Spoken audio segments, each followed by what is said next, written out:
Hello and welcome to Estuary TV News with me, James Dunn. It's Monday, which means it's time to look at the week's paper. But first, here's Richard Morris with the news headlines. Hello, in the headlines today, there's new developments in the sell-off of Louth Cattle Market and young people are being mentored to keep away from crime. A complete waste of time and money, that's what Move Louth Forward are saying about the legal action against the sell-off of Louth Cattle Market.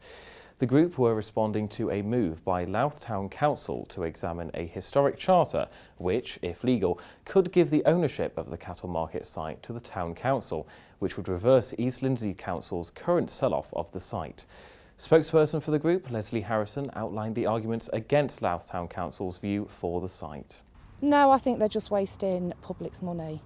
The people of this town need something more. There's a lot of poorer families in this town, and Asda would save them an awful lot more money, and then they could pop into town and buy some nice little delicacies that Louth sells, and then everyone would be happy. It's all about footfall into the town centre. We need footfall, else there is not going to be a Louth. Police are appealing for witnesses after a burglary took place on Wednesday on West Ella Road in Kirk Ella. It happened at approximately 4:30 p.m. in the afternoon and the occupant of the home was left in severe shock with injuries to her hand after a man in a balaclava entered her home. Anyone with any kind of information is urged to contact Humberside Police so they can help with the investigation. Delivery drivers in the local area are being reminded to remove keys from ignitions when away from their vehicles.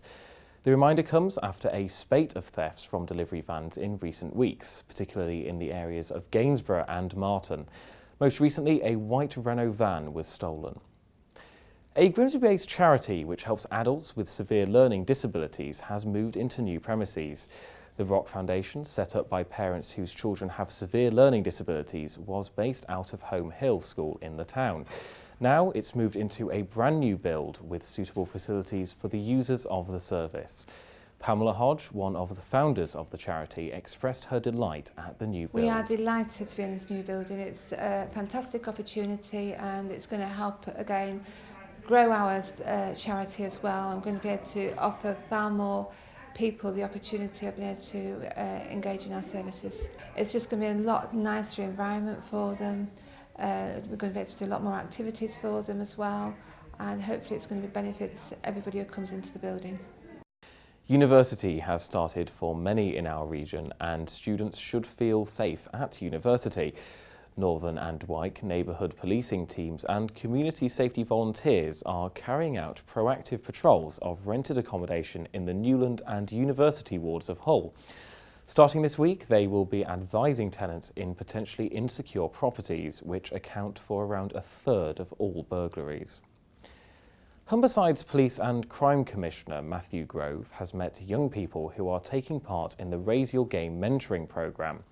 The scheme is organised by Hull FC and works with young people who are at a real risk of offending or who have offending pasts.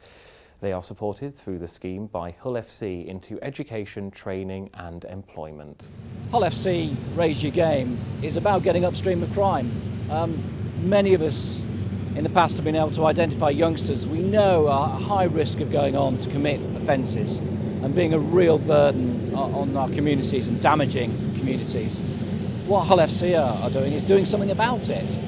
They're identifying those young people and then they're using their fantastic brand image and their amazing role models that they've got in their professional sportsmen to actually give these youngsters an alternative, to inspire them to go into education and do something really, really positive with their lives. So rather than becoming a real damage to our communities, they go on to make a positive contribution and get on with their lives and give something back.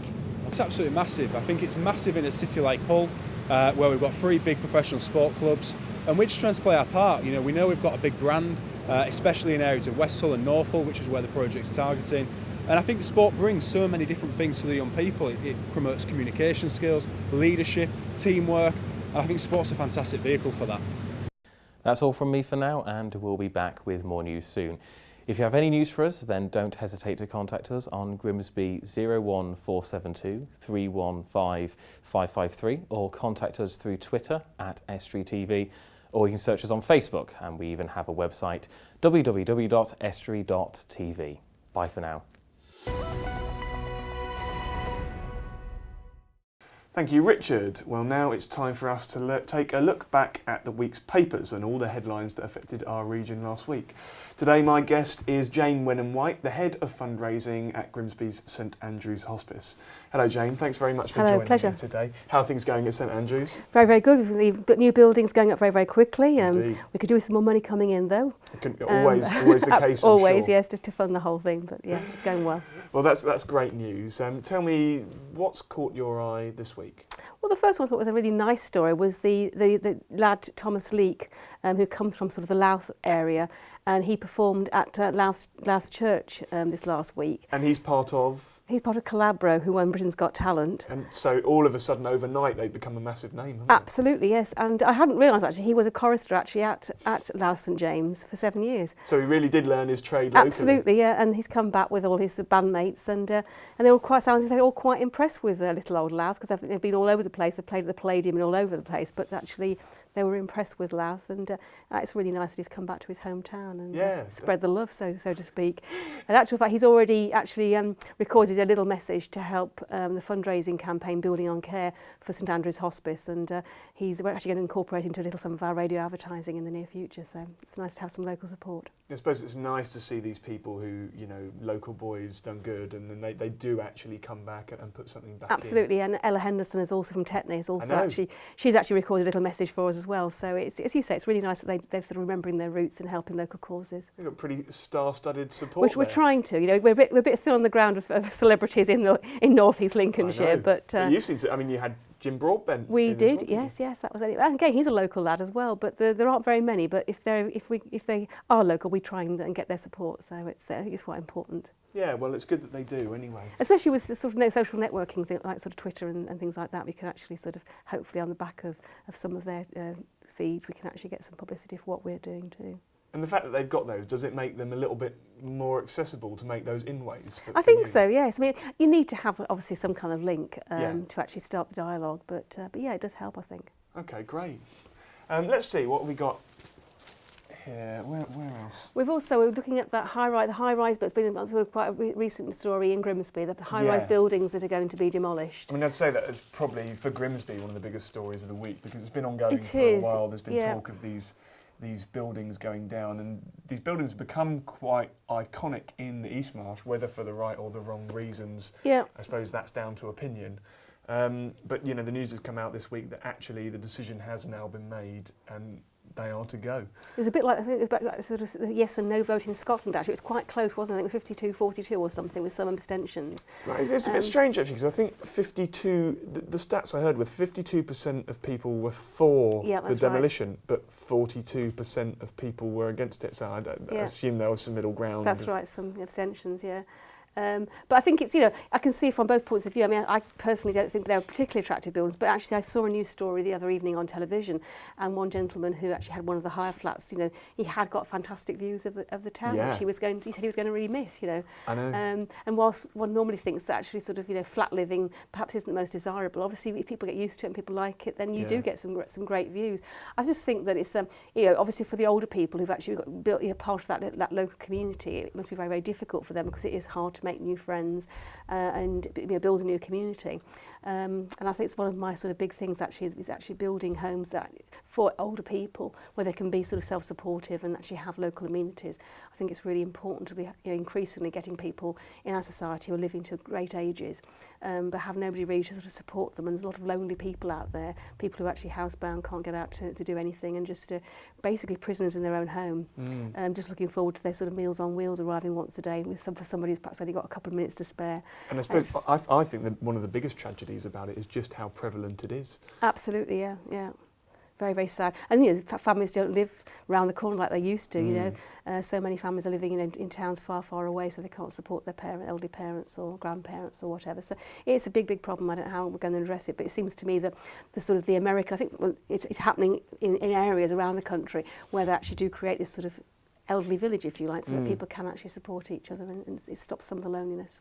And I suppose it's difficult to know what the answer, but maybe that is one of the answers. Yeah, it just needs a lot of investment, and I think some of the private ones, they are quite expensive unless you have a fair whack of money or a house to sell.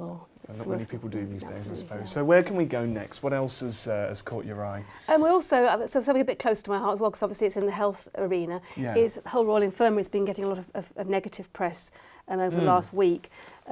People left on trolleys for 11 hours, nothing to drink, people having to actually use sick bowls as a commode, and all sorts of ghastly stories. That I mean, we've got this headline here: patients forced to wash using sick bowls in ward that's falling to pieces. Quite a strong headline there, isn't it? It's quite emotive. I just think NHS is on its knees basically because the demand is, it just can't meet the demand of, once again, elderly population.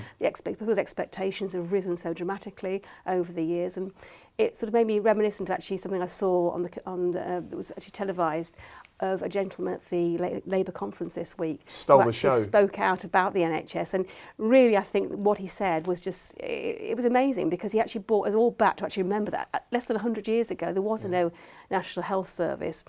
People couldn't afford a doctor, they died basically.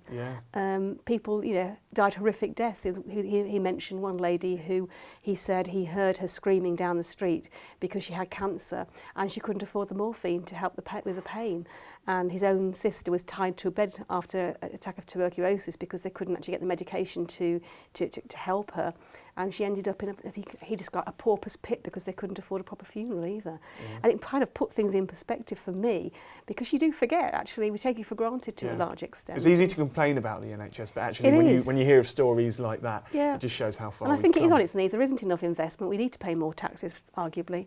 And I do think, often hospitals and nursing staff do get a very bad press. But, I think you have to treat people as you find them. And I've always found locally they're fantastic. With my own parents who've been there on occasion, they've been angels, really. So stories like this, these guys who work in the hosptal, you don't think really it's necessarily them to blame? I think no, I just think it's lack of investment, really. Just a lack of investment. Difficult and situation. People's expectations are just so high, as well.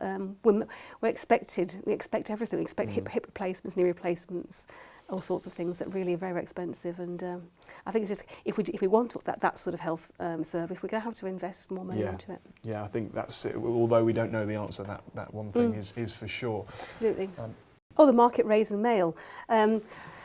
There are fears that obviously they want to end the free parking. I think it's all sort of built around the original Mary sort of put it was one of the pilot towns, was it, for the Mary Porters? Yeah, and free parking was one of the big things. That's right, that they were because that is no parking kills the local high street. Actually, I was reading the Mary Porters report just actually the other day, and I hadn't realised it's actually in 2011 she was actually doing all that stuff. So it's 3 years ago. Yeah. So I think it is very, very difficult because whilst obviously, it's very, very nice to have pedestrian walkways, the reality is that people are disabled or whatever, deliveries need to get to the shops. It's a very real difficult thing. In the ideal world, it'd be lovely to have these sort of beautiful walkways and sort of cafes, people sitting out in the marketplace. But the reality is people actually have got to be able to get to the shops, whether they're going to be doing deliveries to those supermarkets or just shoppers. So it really is a problem. But I know I live just outside Louth, and I know it's a big bugbear of everybody, and everybody hates to pay for parking. But it's investing money back into the town. I think as long as it's not too steep, perhaps we should not. Will it put people off? No more free parking? I think we've just got to get used to it. Really. As long as it's not completely ridiculous amount of money. I mean, I'm more against the parking tariffs at hospitals, because I think people have a hard time enough with having to pay exorbitant fees. But might just have to pay up. I think so, just as long as they make it not too expensive. Well, I'm afraid that's all we've got time for, Jane. But thank you very much for coming in. Thank you. So that's everything for today's show. Don't forget, if you've got any stories that you'd like to get in touch with us about, please call us on Grimsby 31553. You can get in touch via social media at Estuary TV, or you can send us an email on news@estuary.tv. Bye for now.